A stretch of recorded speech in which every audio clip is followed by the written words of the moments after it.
All right. So again, thank you for being here tonight or this afternoon. IMALS is a patient-led community that empowers and mobilizes advocates to raise awareness, advance research, and support those impacted by ALS.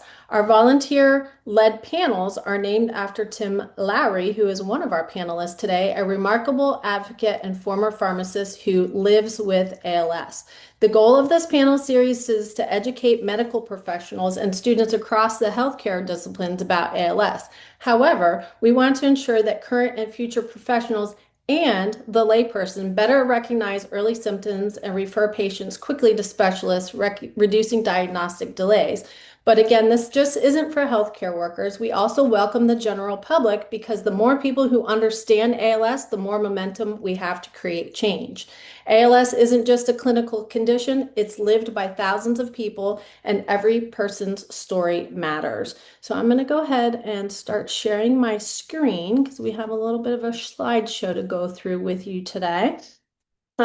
So thank you again for being here. My name is Christy Harden, and I am an employee of IMALS. However, I started as a volunteer with IMALS last January in 2024 after being the caregiver for my dear friend Kurt, who passed away in October 2023. I served as his primary caregiver from the time of his diagnosis in February of 21 until after his passing in October of 23. Like many living with ALS, Kurt's journey followed a seemingly typical path, but in reality, his symptoms and the way the disease progressed were entirely unique to him. And you will hear from three amazing panelists today that are going to share their stories and answer some questions for us.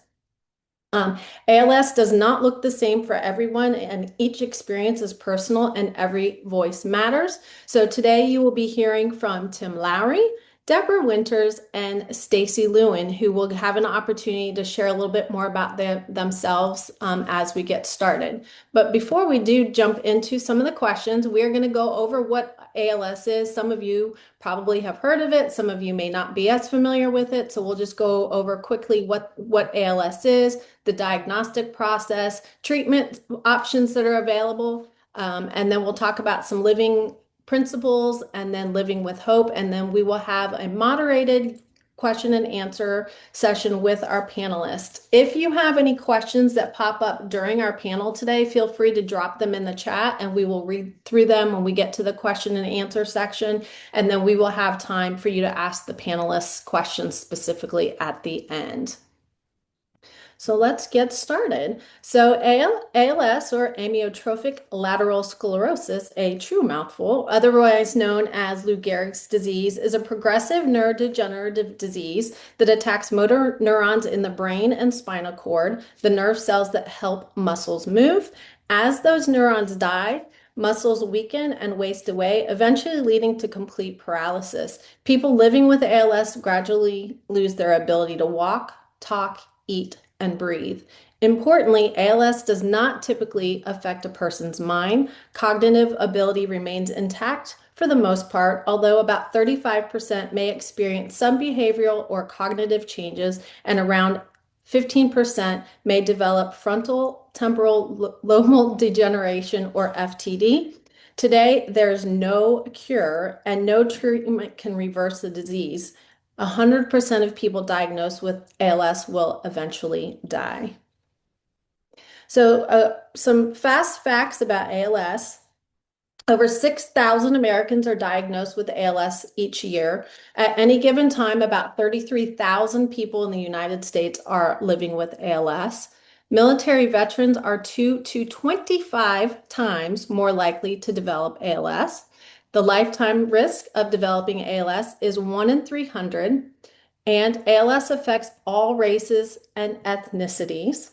ALS onset often occurs typically between the ages of 40 to 70, with a peak onset age of 55 to 65 on average. Some very staggering facts that you might be aware of or you might not be aware of. The average cost associated with living with ALS is anywhere between $31,000 and $122,000 a year, depending on the stage. Families bear the substantial burdens and lost wages, unpaid caregiving, especially in late stage ALS, which aren't fully captured in healthcare cost estimates. Some estimates suggest that total care costs are upwards of $250,000 a year. That's why our advocacy and awareness efforts such as this are so important to our community. Early symptoms of ALS present themselves in two forms. Typically, limb onset is the most common. This is where the symptoms start in the limbs, such as the hand or leg weaknesses, foot drops. People may experience muscle cramps or twitching. The second is called bulbar onset. Sorry, bulbar onset, which starts in the throat and affects a person's speech and swallowing. They may have slurred or nasal speech, and again, have that trouble swallowing, and they also produce an excess of saliva. The key point here is that no two ALS patients are alike. While symptoms may be similar, they vary widely, making the disease very hard to diagnose. Another form is familial or genetic ALS, and about 10 to 15% of ALS patients are known as this, meaning the disease runs in the family. People with this form of ALS often experience symptoms earlier and see a faster progression. A patient with a known ALS gene mutation gives their children a 50% chance of inheriting that mutation. And even with the families, the onset and progression of ALS can vary dramatically. ALS is known as a diagnosis of exclusion, meaning that is very hard to difficult. On average, it takes 12 to 15 months to diagnose because there's no single test. Doctors must rule out all other conditions and diseases like carpal tunnel syndrome, cervical stenosis, or multiple sclerosis before they actually get to the diagnosis of ALS. Unfortunately, 30 to 40% of patients are misdiagnosed at first, and about 12 to 13% undergo unnecessary surgeries before receiving a correct diagnosis. And you may hear from some of our panelists today, such as my friend Kurt, while he was going through his diagnosis process, he was praying for a disease as horrible as cancer so that he would have a fighting chance.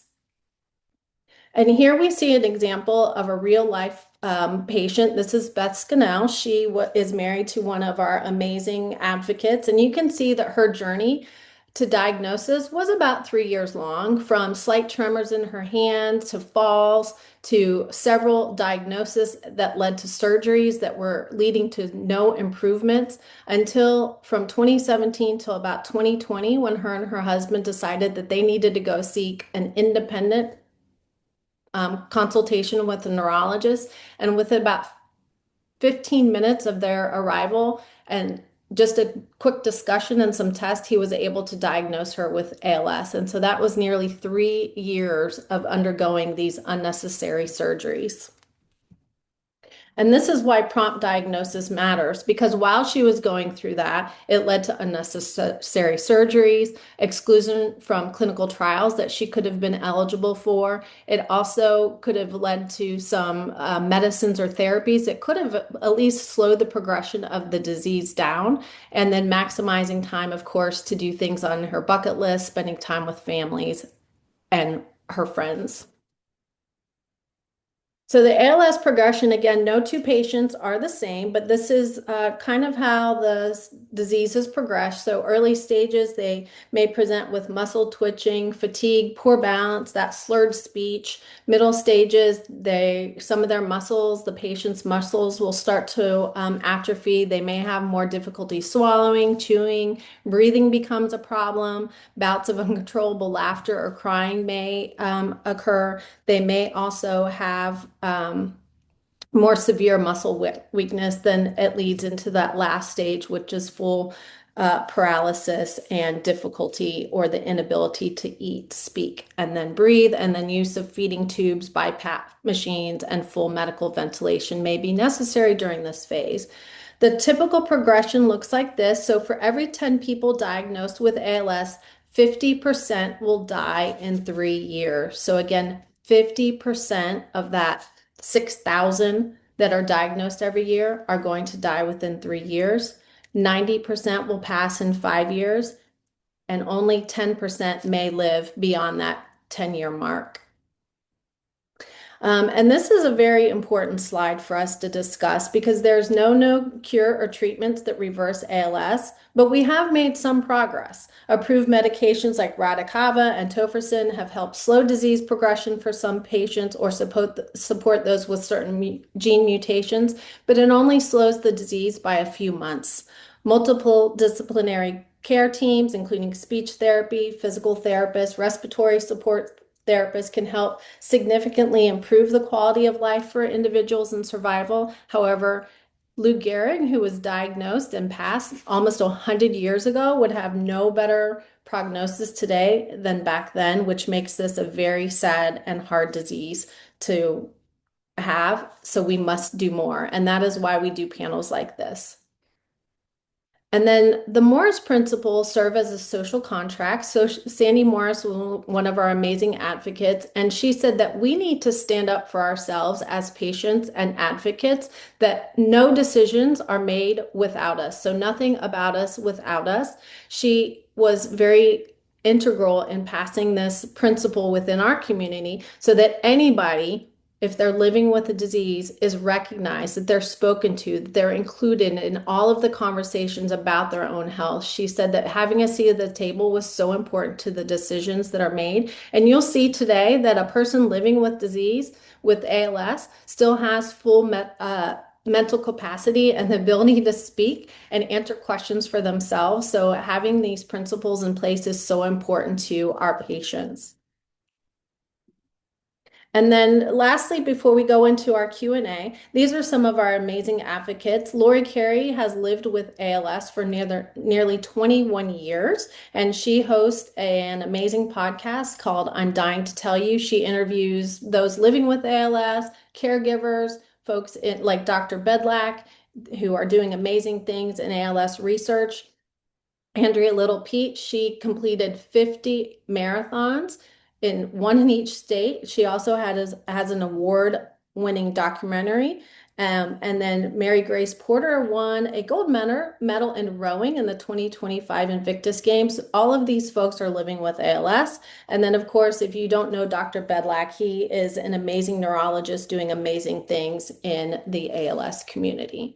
So while ALS is devastating, knowledge is power, advocacy is power, and together we can make a difference. And again, that's why we do amazing panels like this, so that you can learn from folks living with the disease so that you can better understand how to help them. So I am going to stop sharing my screen now and go back to our amazing panel. There we go. All right, so I'm going to ask Tim if you would please answer this first question for our participants. What first prompted you to seek answers about your health, and how has your journey from those early stages to diagnosed shaped your perspective? I was a very active person in my life, both professionally and in my personal life. I was in great shape, ran, and worked out. So when I started having real problems with my arms, hands,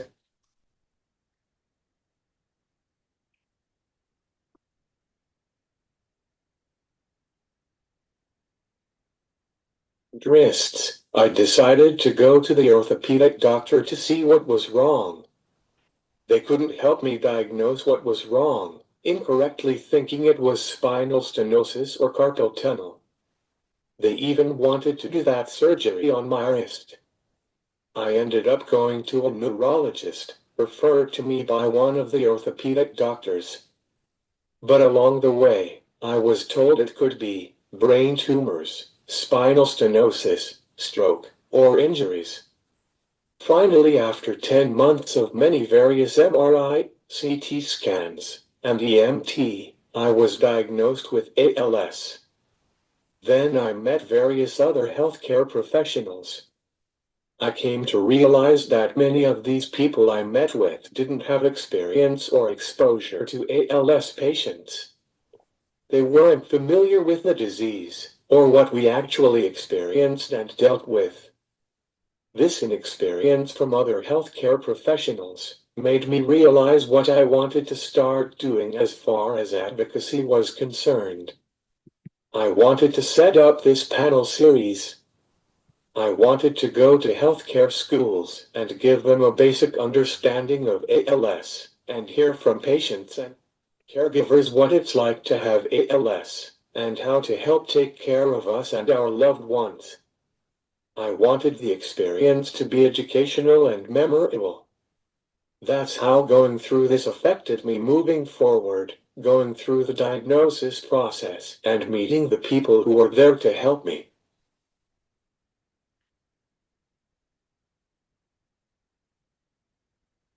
Thank you, Tim. So as you heard, because of Tim, we have these amazing panels. And so far this year, we've presented to over 1,300 participants. So we are continuing his work. We're continuing to reach out to medical schools, occupational therapists, anybody that we can get our hands on, anybody who would potentially touch or interact with an ALS patient. We would love to share a panel like this with. So when you leave today, if you say, hey, I would love to share this with my community or somebody around me, please let us know. We'll give you an email in the chat and you can reach out to us. Okay, Stacy, same question. What first prompted you to seek those answers about your health? When I was 2020, I noticed I was having some hand weakness. At worst, I had an obsession anesthesiologist in the operating room, so I noticed this very early. I went to see us, my surgeon, because I have problems with my back that were existing. I was scheduled for a cervical spine surgery. At the same time, I was having trouble swallowing, which was concerning. I went to see a neurologist who ran a battery of tests. He was concerned about ALS. So thankfully, I canceled the surgery. And I was diagnosed in February with ALS, February of 2021. And as I have my medical background, I may have gone through an unnecessary spine surgery. So I worry about the people who don't know how to navigate the medical system and advocate for themselves. So I have become a fierce advocate, a thankful to people like Tim Larry and I am ALS who give me this opportunity. Mhm. Thank you. And you are a fierce advocate, Stacy. So thank you for being here. And then kind of a follow-up to that question, Deb, looking back when you learned, or what have you learned from the process of being diagnosed with ALS that you think could help others going through similar uncertainty? I would agree with Stacy and Tim both. It took 14 months for me to get my diagnosis, which included a total reverse shoulder replacement.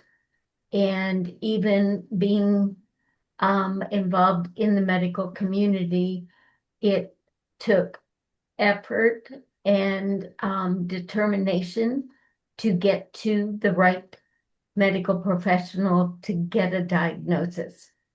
And I would say, looking back, that being that advocate, being informed, I guess, none of us is a doctor. I'm not advocating Google MD, but I am saying be informed when you have a series of challenges with your body. Know your body, pay attention, and ask lots of questions.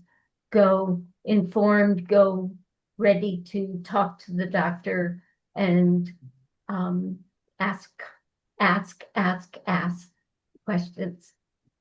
Yeah, and I would also say that, here at IMALS, we have a ton of resources that we've put together because of our fierce advocates like Stacy and Deb and Tim. So we do have toolkits, we have resources available. So if you need help, you're somebody that's brand new, you just were diagnosed, you have a family member who was just diagnosed, you can reach out to us at gethelp@imals.org, and we can provide some of those resources. We have checklists like Deb is talking about. So you don't have to just Google something. We've got things that you can ask, but because you do have to become an advocate for yourself. So Stacy, kind of backing up a little bit, say that same question, what have you learned from the process that you would like others who are going through that same certain process to take away from today? Really advocate for yourself no matter what you are told. And listen to your body. You know your body better than anyone else. Yeah. Yeah, we've got a gentleman who is a volunteer with us, and his wife, while she was going through the diagnosis process, her neurologist told her it absolutely could not be ALS because she is Black and she was a female. And so even understanding that ALS, I mentioned in the facts earlier, that ALS is not discriminatory. So even going and speaking to neurologists who are the quote unquote experts, sometimes you do have to speak up for yourself. So thank you, Deb and Stacy, for that. So let's shift a little bit about after your diagnosis, and Stacy, we'll start with you. How did your life begin to shift, other than obviously having to step away from your anesthesiology practice? And what's something you wish more people understood about adapting to that life with ALS? Um, my job as a business was really defining. So I had to stop working and redirect my energies. I could ALS is constantly changing. So every day I need to adapt to nothing new. What most people don't realize that it's constant shifting and adapting and accepting now. So you said constant adapting, is that what you said? Yep. Okay. Yeah, I need help to breathe, to get dressed, to eat. I can't do anything on my own. Okay. Yeah. Deb, same question for you. Neither can I. And as as you as your life begins to shift, ALS takes pivot to a whole new level. What you can do today may not be what you can do tomorrow. What you can do in the morning may not be able to be done in the afternoon. And adapt. I think about the times that I think, oh, let me just get that off that other table. Well, standing up and taking 2 steps to be able to reach that other table is impossible. So that means that everything that I do, everything that I need done, everything that I want, I have to ask for. And learning when you are a type A 90-mile-an-hour person to learn to ask for every single thing that you need, for every move of my body, for everything that I want to do. Someone else has to do it for me. And that's a huge shift to live with. So I'm going to kind of tack onto that question, Deb, and tell us a few things that you do for yourself that you love to do, because I know what a fierce advocate you are, and I know the things that you do for IMALS, and I know you're doing things outside of IMALS as well. So talk to us about how you do use the strength and the I things. talk, Yeah. I talk. Nobody has shut me up yet. So as long as I can keep talking, I'm going to talk. I'm 3.5 years in. I was diagnosed in March of 2022.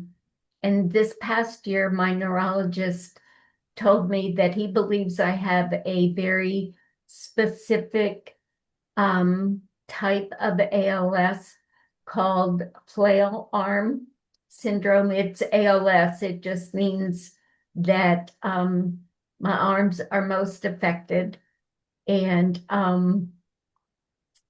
for me, the good news is that it takes a very long time to affect the bulbar region. So eating and talking will maybe, because none of us have crystal balls and all of us have a different story, but that should take a longer time to affect me.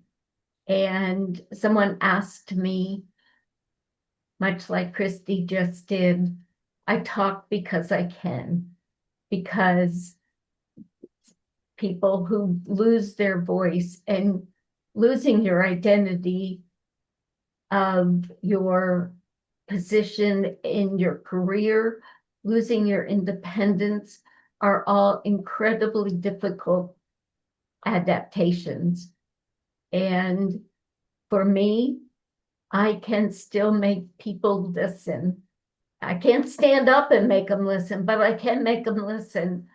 And so that's what I do. Um, I, for the folks living with ALS, I work hard to encourage them to continue to have hope, to continue to live abundantly with everything you can, even with ALS. The first year when we had our rally, I jumped out of an airplane and I did it. I'd already done it once for my 60th birthday. I did it again to say, you don't have to sit on a couch, get your affairs in order, and wait to die. Well, thank If you. you want me to tell them more stories, I think Tim and Stacy need to tell stories. Yeah, well, we have lots of stories that you can tell later. Yeah. We'll come back to that. Okay.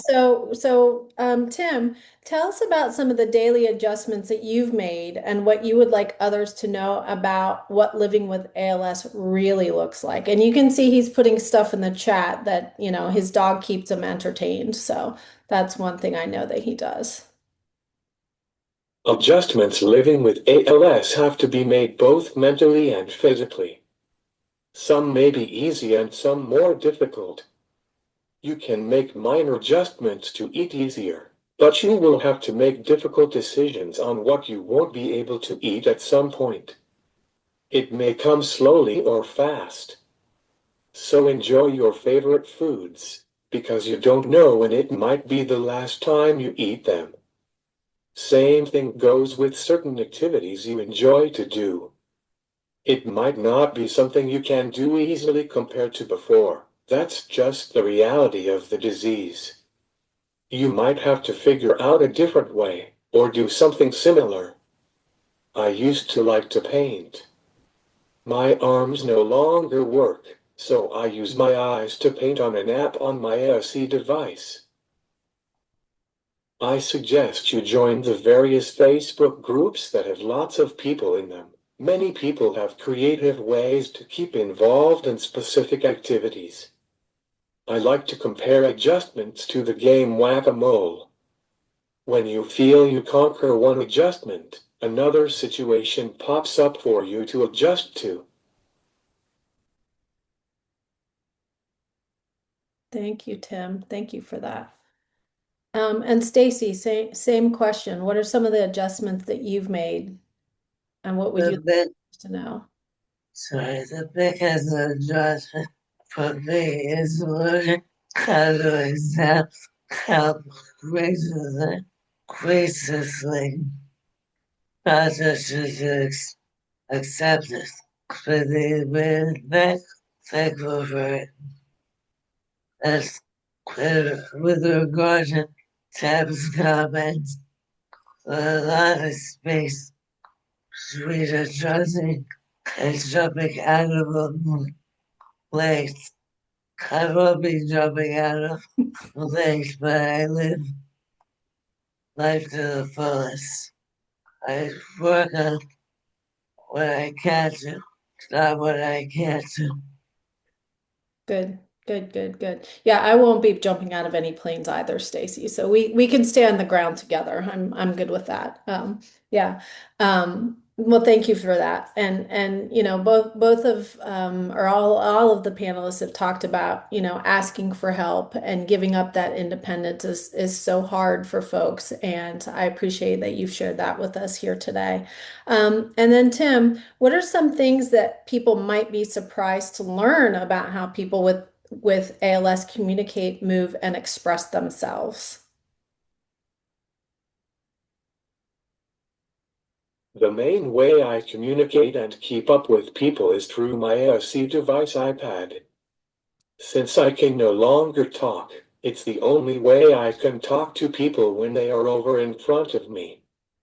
I also use it for calls on Zoom to talk with friends around the country. I use my iPad with the Zoom app to be able to join meetings with IMALS, which are good for my advocacy calls to plan talks like this panel, and setting up sessions with colleges around the country.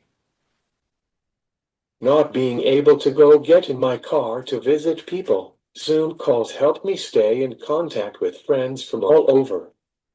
I don't know if it's really surprising. It's just my reality that normal communication options aren't available to me at this stage of my disease. I do find that people have a hard time adjusting to communication with me, mainly because they are impatient waiting for me to type my full message. They watch me typing and try to guess what I'm going to say. That can be annoying. I try and tell them to be patient, but they aren't always. I wish they would just try to think about what if the roles were reversed. Yeah, thank you. Yeah. And Stacy and Deb, I you know, one of the things that I know Kurt experienced, and he was still able to talk fully, but when folks would speak with him because he was in a wheelchair, they would either yell because they thought he couldn't hear, or they would speak to me as his caregiver and not directly to him, which was very, very frustrating. Have you experienced that at all, Deb or Stacy? People talk over you as if you're not still here. Mm-hmm. I quickly put that to bed.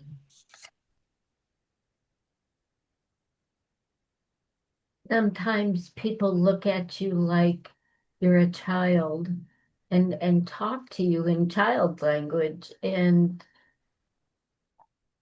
I'm grateful for the eye gaze, not excuse me, for the eye level on my power chair. Mm-hmm. And I try to make sure I'm never in a group of people without being as tall as everyone else, so that I'm not seated looking up at everyone. Right. Yeah, I remember when Kurt got his power chair because he was very involved. He was the number two guy in charge of the entire Houston Community College system. And he would go to board meetings and, you know, people were looking over him, or he said he was tired of talking to people's zippers on their pants. So when he got his power wheelchair, he was very happy that he could be at their level because he felt like being below was so detrimental to the way that folks looked at him and communicated with him. So I know that that communication can be key. So one point that we've mentioned in other. I have all these experiences too. Thank you, Tim. Yeah.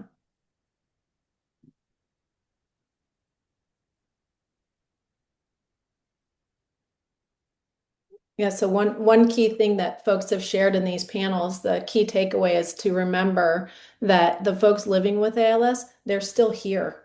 You know, whether they're using an fully functional eye gaze machine, or they're still speaking, they're still here. So when you talk to them directly, not to their caregiver, not, you know, that's a really important key takeaway. So let's continue the discussion about tools and technology. Stacy, what tools, technology, and adaptive strategies have helped you maintain the independence and stay engaged with life? Well, you can all see I have a background. It's my mentally helps me breathe. Without it, I could not breathe. It also makes it difficult to speak. But the biggest thing I use now is a hand mouse on my computer because my hands do not work. There's a reflection thought on my glasses that's picked up by a camera on my computer that helps me use my hands as a mouse. I'm also currently using eye gaze. I'm still very new at it, but to be as good as Tim is soon. Thank you for that. And Tim, if you have an answer to that, because I saw you churning, if you have an answer to this question, please feel free to share it too. But Deb, talk to us about the same. What tools and technologies are you using?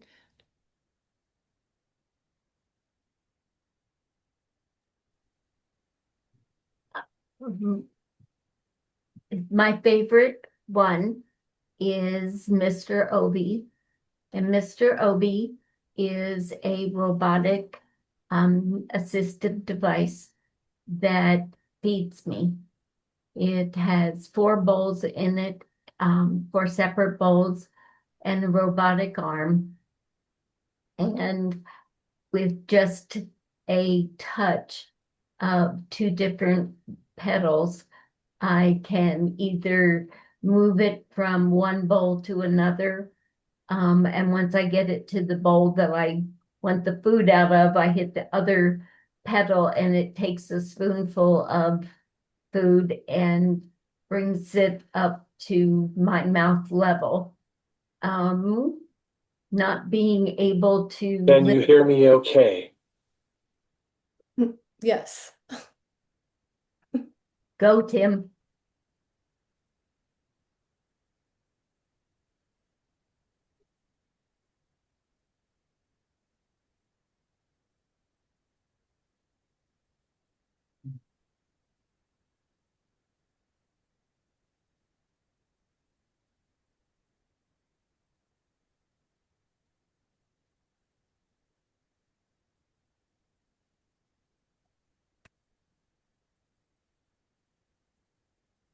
Maybe Deb, you can keep going and then we'll stop when he comes back. Okay. Um, so Obi is allows me that feeling of independence, even though feeding myself is very difficult because my arms don't come up to my head anymore. Um, my husband, who is my primary caregiver, can eat his dinner and I can eat mine, and we can do that together. Um, it is it we laugh all the time that Mr. Obi takes very good care of me and he doesn't get distracted. I love it. I love it. Yeah. And Deb, you are working with a fashion school. You and Stacy are working with a fashion school on adaptive clothing, and she recently introduced the students to her line of bougie bibs that she wears as part of her eating. So, Yes, Juan's on this call, I believe. I have a picture of Juan wearing one of my bougie bibs and oh, that has diamonds on it. oh, that's fantastic. I love it. Tim, did you have something you wanted to share? Sorry I didn't want to hit the button. Sorry to interrupt. Eye gaze malfunction. Can you hear me okay? So you can still Hear me interrupt. okay?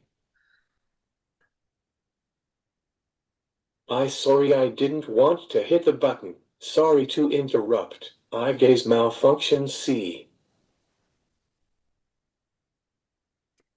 Got it. Okay. Well, thank you. So we will move on to talk a little bit about relationships and community. And Deb, I may call on you to talk a little bit about your empathy dinner here. But Tim, we'll start with you. How has ALS deepened or reshaped your relationships with your family, friends, and caregivers in ways that might surprise others?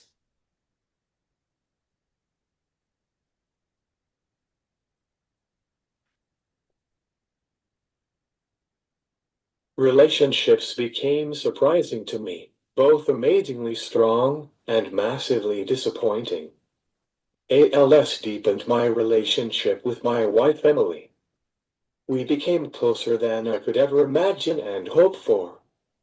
She kept my spirits high and she helped me live longer than I thought I would.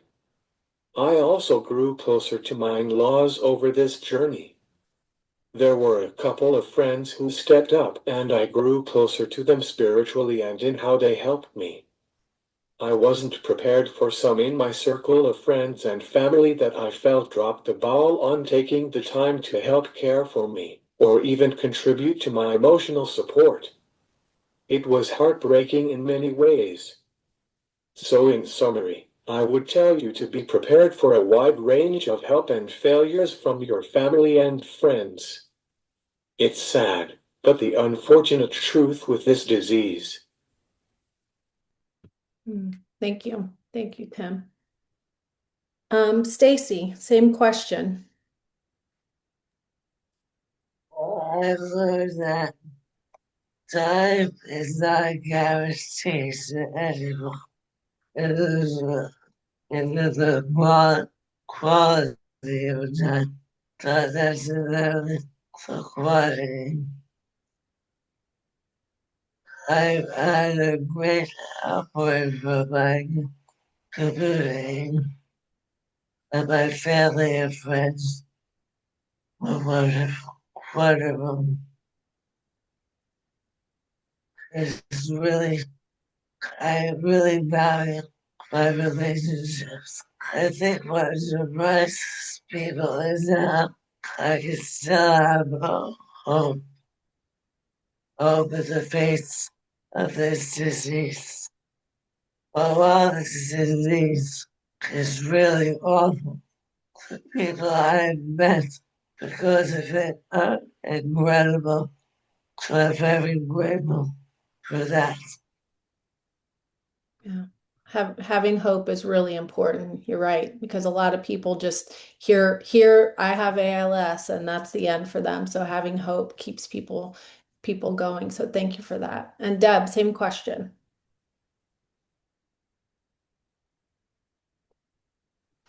First, I want to agree with Tim and Stacy both. Um, some relationships that I never expected to blossom have certainly blossomed. Others have been strained and are difficult. Some of that is just the fact of living with ALS. It takes an effort to get together and to go out the door. It is harder to do things, and people don't like to be reminded that we're not promised tomorrow.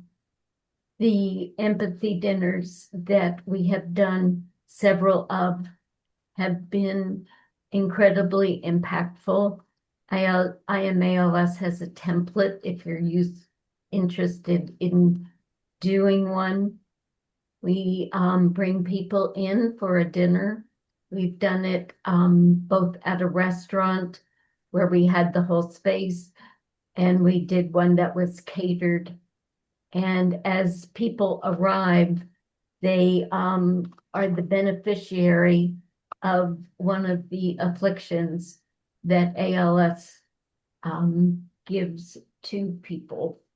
The inability to use your dominant hand or either hand, meaning you can't feed yourself, the inability to speak, the inability to walk, or the need to be in a wheelchair. And so each person lives with that challenge during their time of having dinner. And we facilitate a conversation after dinner. How did that feel? What surprised you about how you responded to the lack of whatever choice you ended up with? We don't usually give people a choice. And so that empathy dinner is incredibly impactful to spread awareness and education of what it's like to live with ALS. And we only deal with big things during an empathy dinner. We don't deal with intensely personal things or the inability to comb your hair, those kinds of things. Yet even with just the big, gosh, I can't really say superficial, but the gross motor things that aren't easily done with ALS are impactful for folks living with it. And just a quick follow-up on that, Deb, has anybody that has attended your personal empathy dinners come up to you and said, oh my gosh, I didn't realize, or I've learned this, that was a misunderstanding, or I misunderstood something, and they just left with a completely different understanding of what ALS is? I think one of the easiest examples to explain is when someone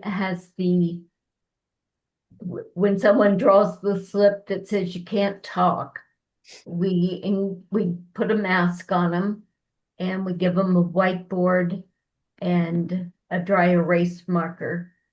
And one of the questions is, what was it like living with that affliction for the last hour? And this young woman wrote on her whiteboard, it's really hard to meet people and have small talk in a room full of people when you can't talk. And that's just, I think, an easy example to explain, but I also know that there have been more, even my neurologist and his wife were at our last one, and the doctor was in the wheelchair and his wife was pushing him. And he said, I thought I would be all right with just sitting in a wheelchair for an hour and having her push me, but it was really uncomfortable. Another one, a young man who was several weeks away from getting married. His fiance couldn't come with him that night, so he brought his 13-year-old stepdaughter with him. And what he was unable to do was feed himself. And to have his 13-year-old have to feed him dinner, in his words, was incredibly humbling. Right, because it's not even his biological daughter, right? So that's well, at least they had a nice bonding experience from They it. did. And I think that made a big difference. They do have a good relationship, but that was different. Yep. Well, thank you, Deb. And I know these empathy dinners have become so important for our community because as folks come in and receive their ALS diagnosis, or like Tim and Deb and Stacy have shared, sometimes your own family and friends don't quite understand what the journey is going to look like. And so Deb and another one of our community members, Kelly Goodman, created a toolkit that Deb referenced earlier. So it gives you everything that you need. So if you wanted to host one of these yourselves, you could reach us. I put the email in the chat that you could reach out, and I'm happy to share that toolkit with you because it gives you what to do, how to organize it. You could turn them into fundraisers. You could how to invite, how to give the folks what the symptoms are gonna that they're gonna live with for that evening. So thank you for putting that together, Deb. So let's go into kind of our final wrap up of questions. And Stacy, I'll kick this over to you. What motivates you or inspires you as you navigate the challenges of ALS? I know you said a little bit ago, hope is definitely something that keeps you going, but what motivates or inspires you?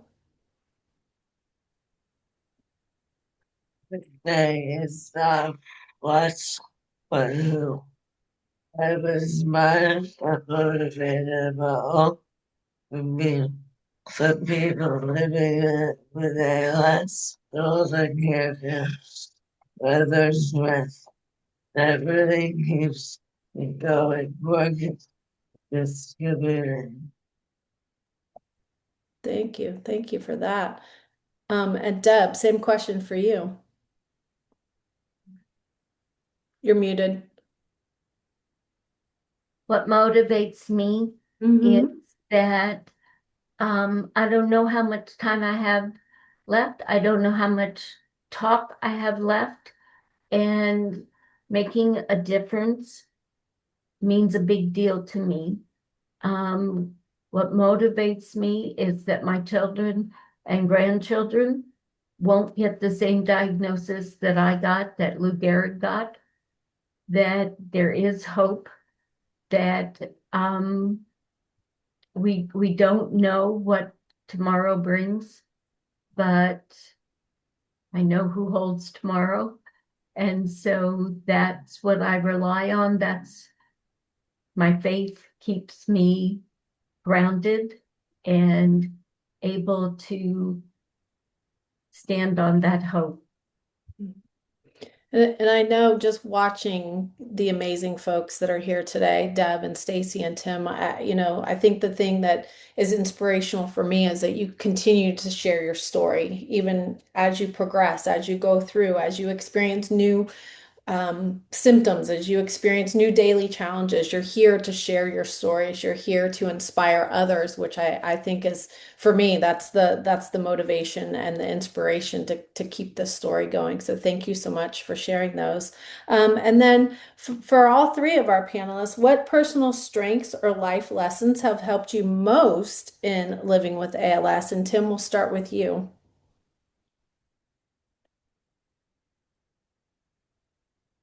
My faith and spiritual daily readings are a strength I lean on. I start each day with an email I received from the Center for Action and Contemplation. I came across this center about 2 months after I was diagnosed. They have readings from various spiritual people from different faiths. It includes Eastern and Western religions along with other lessons and meditations. They have given me strength and comfort in dealing with the constant setbacks ALS has thrown my way. I have studied spirituality for my adult life, and there have been books that I have gone back and read again. And of course, my wife Emily is the main source of my inspiration and strength that I depend on every day. Extremely grateful and lucky that Emily has come through and been a wonderful caregiver, and she's always been my beautiful wife and best friend. I'm one lucky man. Hmm, I love that. Thank you, Tim. And I would say Emily's pretty lucky to have you as well. So thank you. Yeah. And then Stacy, same question. What personal strengths and life lessons have helped you most in living with ALS? Well, I think that the ability to have hope and be positive really keeps me going. As to echo what Tim said right now, my husband and my two sons have a lot to be here more than I want to be here. So you said your husband and your two sons are part of your inspiration. Yeah. Thank you. Thank you for that. And I know this wasn't one of the questions that we pre talked about. But Deb, talk a little bit about the importance of your caregivers in your life, and something that the audience who is not familiar with having a caregiver, what is it so important to having that person or those people around you? Well, first off, I can't get out of bed without my caregiver, so it kind of starts right there. Early on, I read a statement, I think in one of those Facebook things that you were talking about, Tim, and it said that remember, as you lose the ability to do things, everything ALS takes away from you, it gives to your caregiver. And so I try really hard to have at least as much compassion for the people who are, for my husband, who is my caregiver, and an adopted daughter who comes every day and helps me with girl stuff. I try to remember that they get as frustrated as I do, and to try to have as much compassion for them and what they're going through as I expect people to have for myself. Caregiving, I think, well, I told Howard years ago, I have the easy job. My body's going to do what my body's going to do. All I have to do is die. He gets to watch and care for me and be here when I'm gone. And so I really think that that's a harder job than living with ALS. That is a harsh reality, but thank you for sharing that, Deb. I appreciate that. And one thing I think that's important for our participants to understand is a lot of folks that are caring for people living with ALS do not have a medical background. They're often friends, family, people that they connect with that can come in and assist. You heard often it's a spouse or a child. So, and I was a friend. I did not have a medical background. I have an English degree, not anything in nursing. So, learning to be a caregiver for someone with ALS is challenging, but it's something that is so powerful. And Deb's point, I can't elaborate too much on it because I'll just start crying. So thank you for that, Deb. And then Tim, we're gonna have the last question here with you, and then we're gonna open it up to the participants to see if anybody has any questions. Tim, if you could share one message with someone who knows little about ALS, what would you want them to understand? I would tell that person who is unfamiliar with ALS that it's not just the patient that ALS affects. It's devastating to the whole family. Mental health is important to not only the patient, but especially to the caregivers and family. Having a way for all of them to have access to mental health counseling is important and crucial. Any health professional involved in their care should work on their own mental health, as if you don't have empathy and compassion for your patients and families, you won't be at your best to take care of us. Mm. Yeah, thank you for that, Tim. That's so important. And then Deb and Stacy, just real quick before we open it up, any last things that you would want anybody here today to leave the call with? Any last Yeah, messages? Oh, go ahead. Sorry. sorry. We are still the same people. Mhm. Despite what you say, Peter Wilson was a best a great difficulty speaking. I'm still the same person. Yeah, agree. Yeah, I think so many people miss that. And I said that earlier, Stacy, you're still the same person. You're still the beautiful person inside and out that you always were. So thank you for that. And Deb? I don't know if I can add to that. My brain still works. And so my brain is still going 90 miles an hour, even if my body's sitting still. I'm reminded of the little boy that was disciplined and told to sit down. And his little cloud thought was, but I'm standing up on the inside. And I'm standing up on the inside, folks. Oh, I love My that. brain still works. Deb, if you don't already have a shirt that says that, I'm going to be cricketing you one very soon. I love that. All right. Well, thank you so much, Deb, Tim, and Stacy for this. I hope that our participants that are here today can leave with some new knowledge, some new understanding. If you have any questions, feel free to come off mute, or if you want to put them in the chat, we can ask. We have about 10 minutes left, and I just want to go through the chat and see if I missed anything. Kathy was asking about OB products, so we will definitely get that resource for you. Um, Thanks so much to each of the panelists for sharing your stories. You are truly inspiring warriors.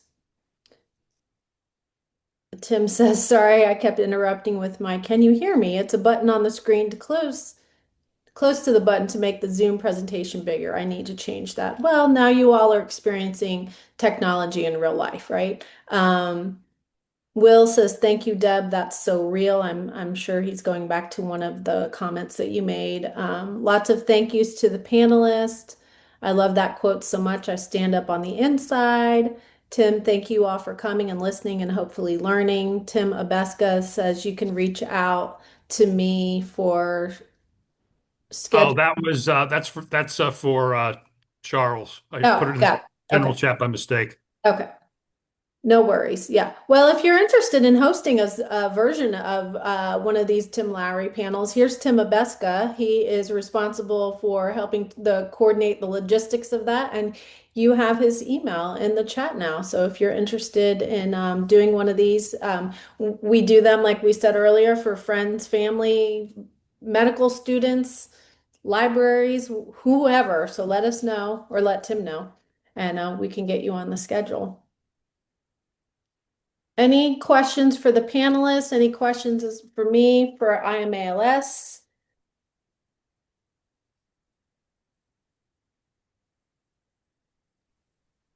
I just want to add, crying is okay. It's part of the process. Crying is, yes, we talk about that on our calls all the time. We have our ugly cry sessions. So,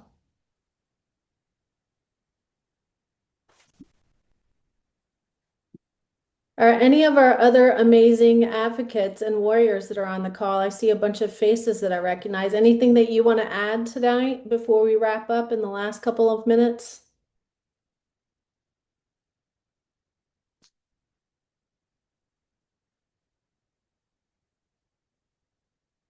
Will says an ALS diagnosis can be overwhelming, but it's a journey where you can develop hope. With hope, you can find faith, which in turn can strengthen your relationship with God. This faith reminds you that you can do all things through Christ who gives you strength. Thank you for that, Will. Yeah, thank you so much.